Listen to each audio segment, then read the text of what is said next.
Hello dear aspirants, welcome to my channel. Now we'll talk about positive regulation and catabolite repression.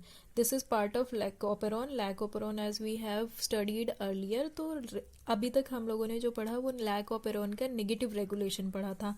अब हम लोग lacoperon का positive regulation पढ़ेंगे कि how it is regulated positively and catabolite repression क्या होता है.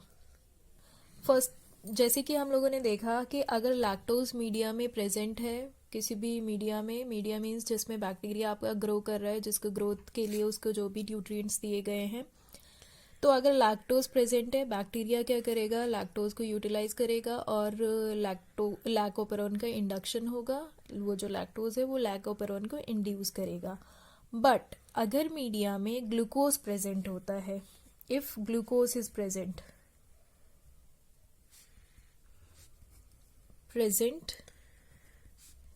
इन मीडिया, अगर ग्लूकोज प्रेजेंट है मीडिया में और फॉर एग्जांपल लेट्स से कि लैक्टोज भी प्रेजेंट है, तब भी जो आपका बैक्टीरिया है वो क्या करेगा, ग्लूकोज को यूज करेगा as a source of energy और ग्लूकोज का ही अपटेक करेगा, लैक्टोज का अपटेक नहीं करेगा. तो इस अफेक्ट को, इस फिनोमिना को हम क्या बोलते हैं, glucose affect.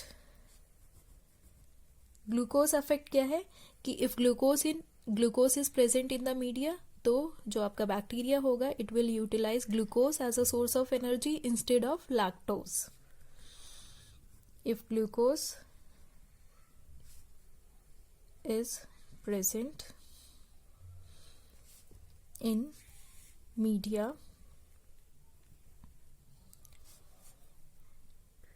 bacteria will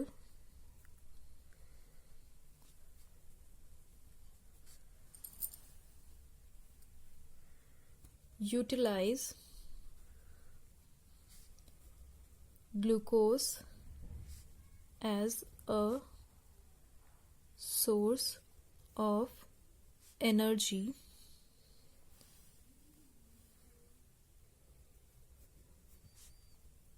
instead of lactose. So this glucose effect is also known as catabolite repression. इसी को ही हम कैटाबोलाइट रिप्रेशन बोलते हैं. सो अगर मीडिया में ग्लूकोज भी प्रेजेंट है और लैक्टोज भी प्रेजेंट है, तो पहले बैक्टीरिया किसको यूज करेगा, ग्लूकोज को. जब ग्लूकोज खत्म हो जाए, एग्जॉस्ट हो जाए, तो फिर मीडिया किस पे स्विच करेगा, टू द लैक्टोज. सो इस कंडीशन में जो ग्रोथ आती है बैक्टीरिया की, वो कैसी ग्रोथ आती है, diauxic growth. Let's say this is growth, ये ग्रोथ हो रही है बैक्टीरिया की and this is time. So पहले बैक्टीरिया क्या करेगा, ग्लूकोज को यूज करेगा एंड ग्रोथ शो करेगा.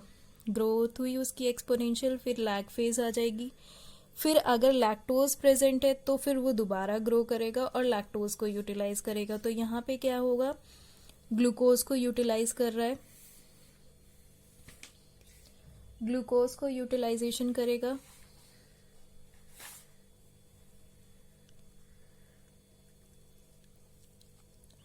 देन यहाँ पे क्या होगा, ग्लूकोज आपका जब एग्जॉस्ट हो गया,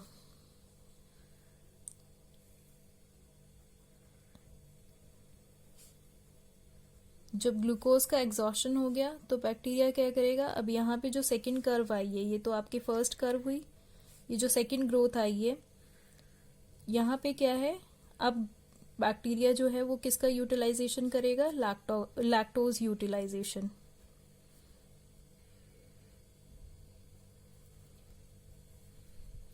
सो इस कंडीशन में ये जो आपका ग्रोथ आ रहा है, दो फेज पे जो बैक्टीरिया का ग्रोथ आ रहा है, इसको हम बोलते हैं डाईऑक्सिक ग्रोथ कर्व.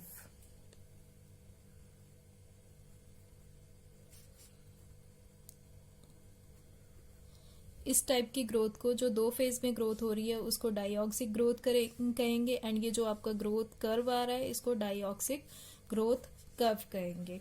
सो अगर आपके मीडिया में ग्लूकोज एंड लैक्टोज दोनों प्रेजेंट है, तो उस कंडीशन में जो बैक्टीरिया है वो डाइऑक्सिक ग्रोथ शो करता है। पहले वो ग्लूकोज को यूटिलाइज करेगा एंड देन वो लैक्टोज को यूटिलाइज करेगा। सो जब आपका ग्लूकोज जो है वो मीडिया में हाई होता है, when glucose is high in the media, उस कंडीशन में साइक्लिक एएमपी जो होता है वो लो होता है। When glucose is high,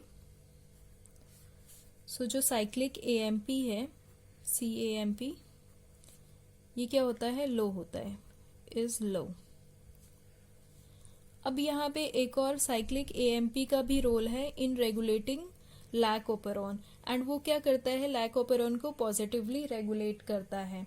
so cyclic AMP and आपका cyclic AMP receptor protein, cyclic AMP and cyclic AMP receptor protein, जिसको हम ऑल्सो नोन एज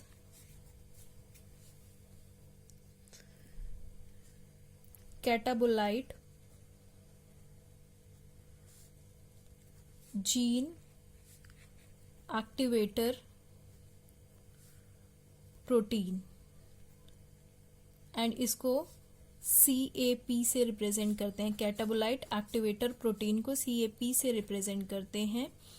सो ये दोनों मिलके क्या करते हैं, साइक्लिक एएमपी एंड CAP बोलो, या फिर आप इसको साइक्लिक एएमपी रिसेप्टर प्रोटीन को आप CRP से भी रिप्रेजेंट कर सकते हैं, इसको CRP से भी रिप्रेजेंट करते हैं। ये दोनों मिलके क्या करते हैं, पॉजिटिव रेगुलेशन करते हैं, positive regulation of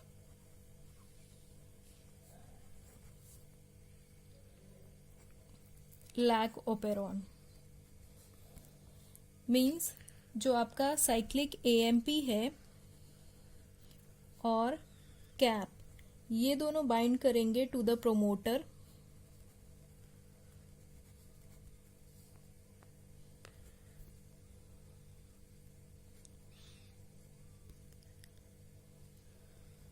and promote lactose induction. Lac operon का इंडक्शन ये क्या करेंगे, प्रोमोट करेंगे।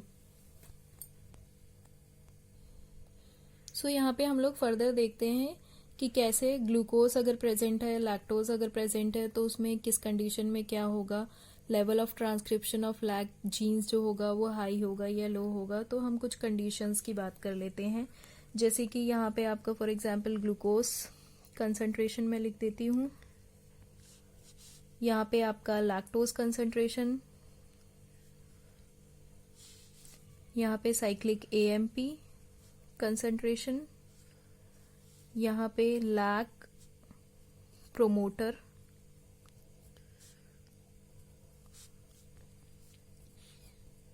ऑपरेटर रीजन, एंड यहाँ पे level of transcription.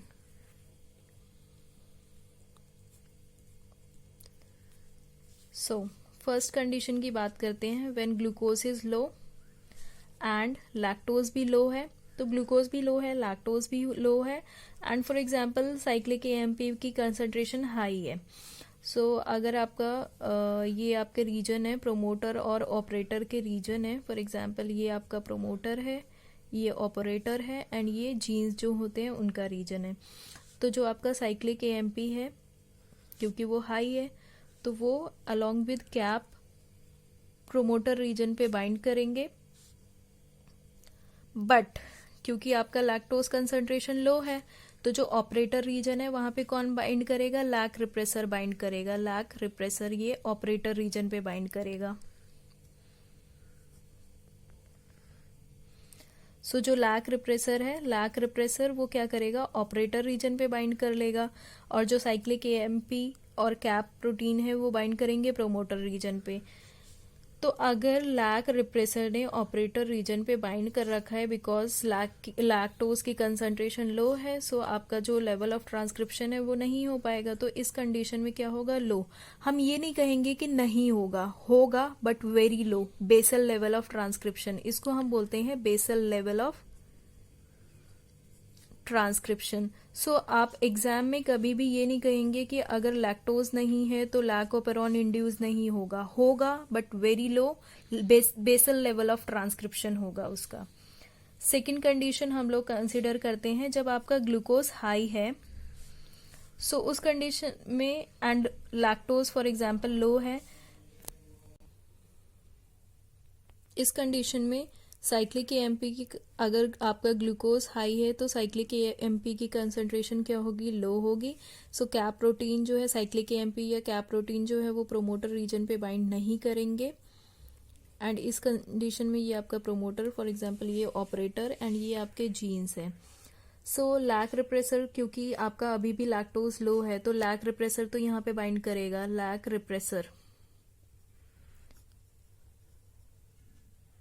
Lack repressor जो है वो ऑपरेटर रीजन पे तो बाइंड करेगा, एंड इस कंडीशन में भी क्या होगा, लो लेवल ऑफ ट्रांसक्रिप्शन होगा। थर्ड केस हम लोग कंसिडर करते हैं जब आपका ग्लूकोज हाई है एंड लैक्टोज भी हाई है, साइक्लिक एएमपी क्या होगा आपका, लो होगा बिकॉज ग्लूकोज हाई है। इस कंडीशन में क्या होगा, this is your promoter, this is operator and ये आपके रेगुलेटरी जीन्स है फॉर एग्जाम्पल। सो इस कंडीशन में क्या होगा कि लैक्टोज तो हाई है, सो आपका जो लैक रिप्रेसर जीन है वो तो ऑपरेटर से बाइंड नहीं करेगा, बट यहाँ पे क्या होगा, बिकॉज ऑफ ग्लूकोज इफेक्ट जो बैक्टीरिया है वो क्या करेगा, ग्लूकोज को यूज करेगा इंस्टेड ऑफ लैक्टोज, तो वहां पे लैक ओपेरॉन का जो आपका इंडक्शन होगा वो नहीं होगा, वो बहुत लो होगा। सो इस कंडीशन में भी क्या होगा, फर्स्ट में भी लो, यहाँ पे भी लो, थर्ड केस में भी लो। फोर्थ केस की बात करते हैं। फोर्थ केस में आपका ग्लूकोज लो है, लैक्टोज हाई है, लैक्टोज हाई है, ग्लूकोज लो है तो साइक्लिक एएमपी हाई होगा। इस कंडीशन में क्या होगा,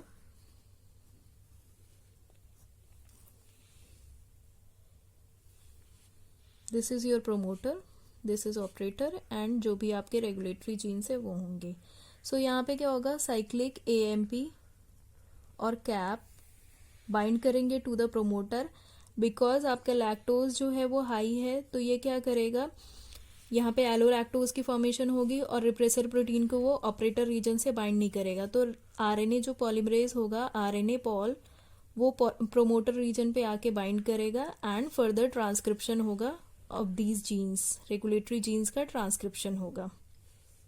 इस कंडीशन में आप क्या कहेंगे कि आपका जो लेवल ऑफ ट्रांसक्रिप्शन है लैक जीन्स का वो क्या होगा, हाई होगा। So thanks for watching my video. If you found this video helpful, share it with your friends.